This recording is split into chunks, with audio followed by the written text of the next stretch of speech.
আসসালামু আলাইকুম। দূরে কাছে যে যেখানে বসে এই মুহূর্তে এই ভিডিওটা দেখছেন তাদের সবাইকে মাহফুজা কিচেন ভিডিওতে ওয়েলকাম। আজ পালং চিকেন করব, মানে পালং শাক দিয়ে চিকেন রান্না করব।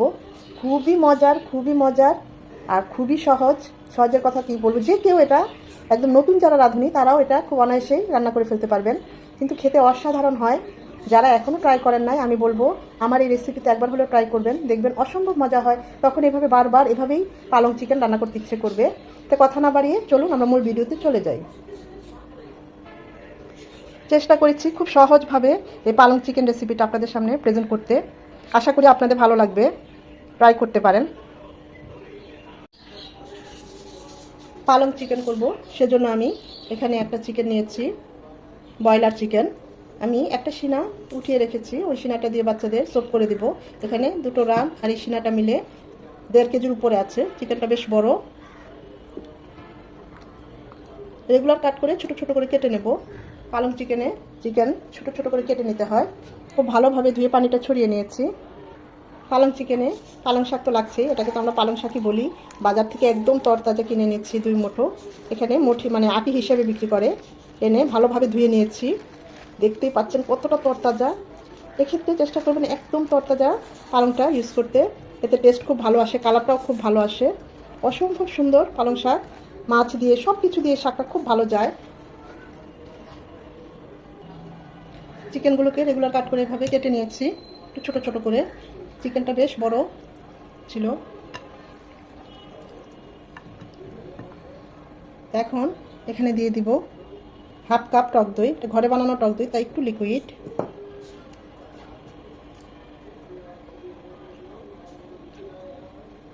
এক চামচ উঁচু করে আদা রসুন পেস্ট, এখানে 1/2 চামচ আদা 1/2 চামচ রসুন, সেটা দিয়ে দিচ্ছি। স্বাদ মতো লবণ, 1 পিস লেবুর রস,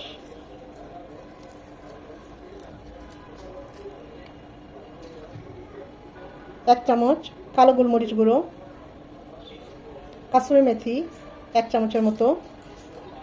1 চামচের চেয়ে একটু বেশি আছে, যেহেতু আমার চিকেন বেশি আমি ওই অনুযায়ী সব কিছু দিলাম। এখন চিকেনটাকে সব কিছু দিয়ে মাখিয়ে রাখবো। এখানে কাসুরি মেথিটা অবশ্যই দিবেন, হাতের কাছে থাকলে স্কিপ করবেন না। এই রান্নায় কাসুরি মেথি খুব ভালো যায়।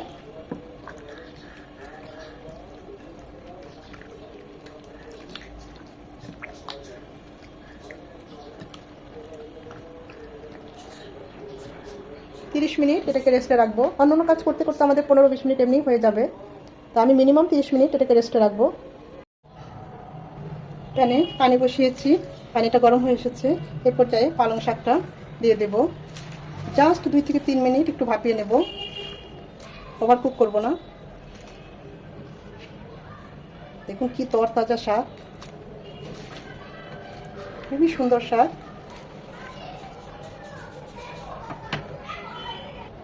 একটা বলক আসলেই, মানে ফুটে আসলে এটা বন্ধ করে দিব। ওভার কুক করলে এটা কালারটা নষ্ট হয়ে যাবে।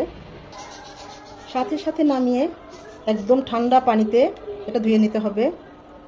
চেষ্টা করবেন বরফ কুচিটা আগে রেডি করে রাখতে, তাহলে কালারটা একদম ঠিক এরকম থাকবে। কারণ এটা যত গরম পানিতে থাকবে কালারটা তত তাড়াতাড়ি নষ্ট হয়ে যাবে। তাই চেষ্টা করবেন গরম পানি থেকে নামিয়ে সাথে সাথে একদম একটু ঠান্ডা পানিতে চুবিয়ে নিতে। এখন এর সাথে 1 মুঠ ধনেপাতা, 4টা কাঁচামরিচ একসাথে ব্লেন্ড করে নেব। এখানে কোনো পানি থাকা চলবে না, জাস্ট এভাবে এগুলো ব্লেন্ড করতে হবে। আমাদের পেস্টটা এরকম হবে, পালং পেস্টটা একটু স্মুথি একটা পেস্ট করব।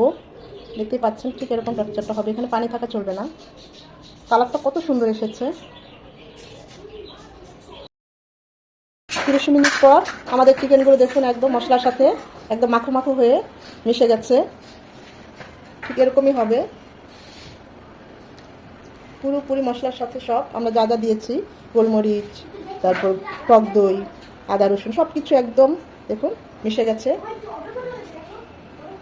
প্যানে দিয়ে দিচ্ছি 2 চামচ সয়াবিন তেল, আর দিয়ে দেবো 2 চামচ ঘি। এটা ঘি দিয়ে করবেন, চেষ্টা করবেন হাতের কাছে ঘি থাকলে ঘিটা অবশ্যই দিতে, এই রান্নায় ঘিটা খুব ভালো যায়।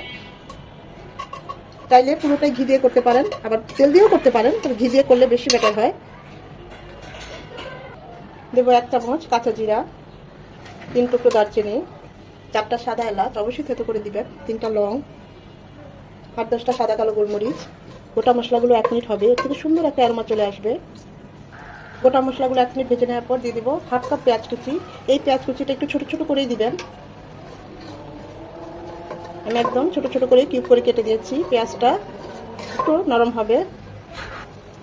পেঁয়াজটা যখন এরকম একদম লাল হওয়ার কোনো দরকার নেই, কারণ আমরা চিকেনটা পেঁয়াজের সাথে একটু ভেজে নেব, তখন পেঁয়াজটা আরও নরম হয়ে লাল হয়ে যাবে। এখন চিকেনগুলো দিয়ে দেব।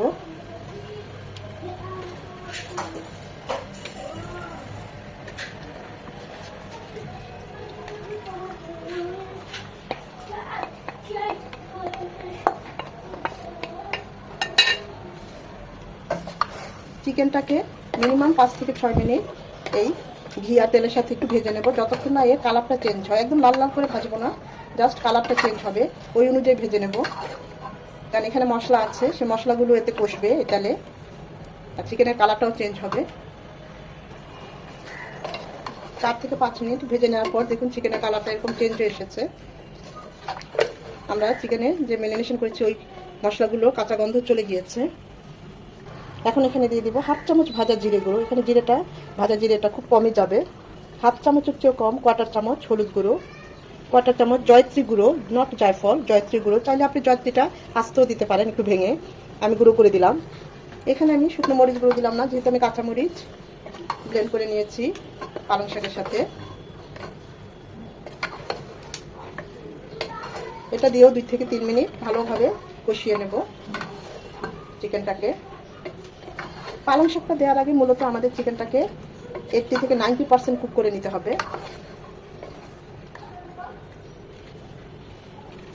কাসুরি মেথি আমি একটু রোস্টেড করে নিয়েছি, মানে হালকা একটু গরম করে ভেজে নিয়েছি। এখন হাত দিয়ে এভাবে চেপে দিয়ে দিচ্ছি। এটা অবশ্যই দিবেন এই চিকেন, এটা খুবই ভালো যায়, এর জন্য এই চিকেনটা আরও বেশি টেস্ট হয়।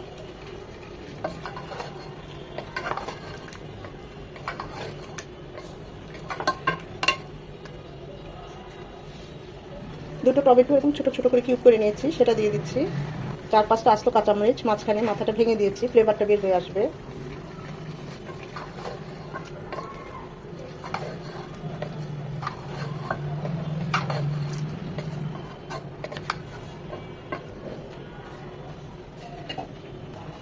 আমি অবশ্য মাঝে আরও 2-3 বার নেড়ে দিয়েছি। যখন চারপাশে এরকম তেল উঠে আসবে, তখন এটা সেদ্ধ করার জন্য আমি যে পালং শাকটা বয়েল করে নিয়েছিলাম সেটার স্টকটা রেখেছি। পুরোটা দেবো না, আমি হাফটা দেবো, যেহেতু ব্রয়লার মুরগিটা সেদ্ধ হতে আর বেশি সময় লাগবে না। এই পর্যায়ে পানিটা দিবেন। এখন দিয়ে দিব স্বাদ মতো লবণ। পানিটা একদম চিকেনের গা মাখো মাখো হবে, মাঝে অবশ্যই আরেকবার নেড়ে দিতে হবে। এটা হবে 5 থেকে 8 মিনিট। চিকেনটা থেকে যখন এরকম তেল উপরে উঠে আসবে, ঝোলটা একদম মাখো মাখো হয়ে যাবে। এটা একদম মাখো মাখোই হয় এই রেসিপিটা। এই পর্যায়ে দিয়ে দিব আমরা যে পালং, কাঁচামরিচ, ধনেপাতা ব্লেন্ড করে নিয়েছি সেটা। এটা দিয়ে আমরা কিন্তু বেশিক্ষণ কুক করবো না, 4 থেকে 5 মিনিট কুক করবো, যেহেতু আমাদের পালংটা বয়েল করাই আছে। খুব ভালোভাবে চিকেনের সাথে নেড়ে চেড়ে মিশিয়ে নিচ্ছি।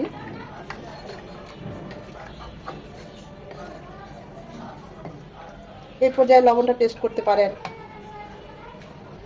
টেস্ট করেছি, আরেকটু লবণ লাগবে, তাই আরেকটু লবণ দিয়ে দিচ্ছি। 4 থেকে 5 মিনিটের জন্য আরেকটু রান্না করে নেব। এটা মিডিয়াম টু লো হিটে রান্না হবে। 3 মিনিট পর আরও 1/2 চামচ ভাজা জিরে গুঁড়ো, 1/2 চামচ গরম মশলা গুঁড়ো, সবশেষে আরও 1 চামচ গাওয়া ঘি। শেষে যেটা দিই সেটা কিন্তু কারিতে থেকে যায়, ঘিয়ের ফ্লেভারটা এই পর্যায়ে দিলে দেখবেন থেকে যাবে। খুব সুন্দর একটা ঘিয়ের অ্যারোমা চলে আসবে। এখন লো টু মিডিয়াম হিটে আরও 2 থেকে 3 মিনিট রান্না করে নেব, মানে দমে রাখবো।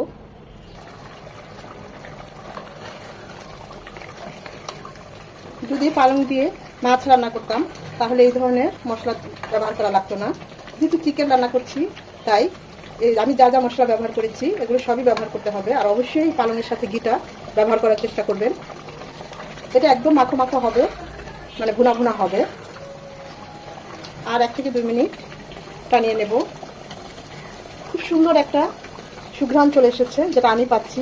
দেখতেই পাচ্ছেন তেল উপরে উঠে এসেছে। অসম্ভব মজার এই পালং দিয়ে চিকেন। এর কালারটা দেখুন, অসম্ভব মজার, খুব সুন্দরভাবে কুক হয়ে গিয়েছে।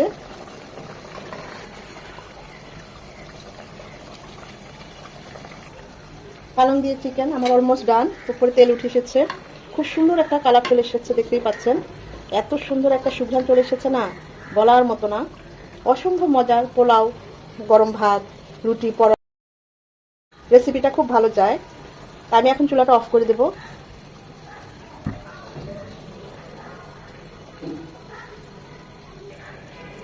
কতটা লোভনীয় হয়েছে দেখতেই পাচ্ছেন। খেতে অসম্ভব মজা হয়েছে, টেস্ট করেছি, সব ঠিক আছে।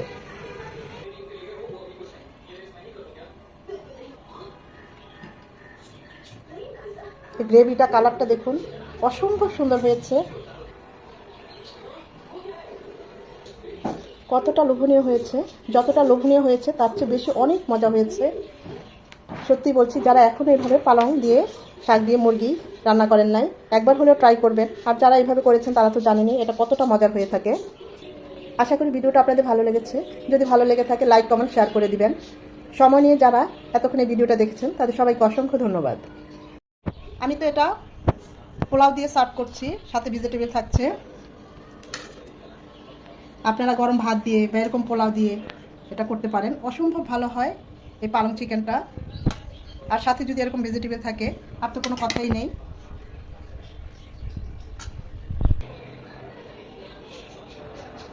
কতটা মজার, কতটা লোভনীয় বলার মতো না।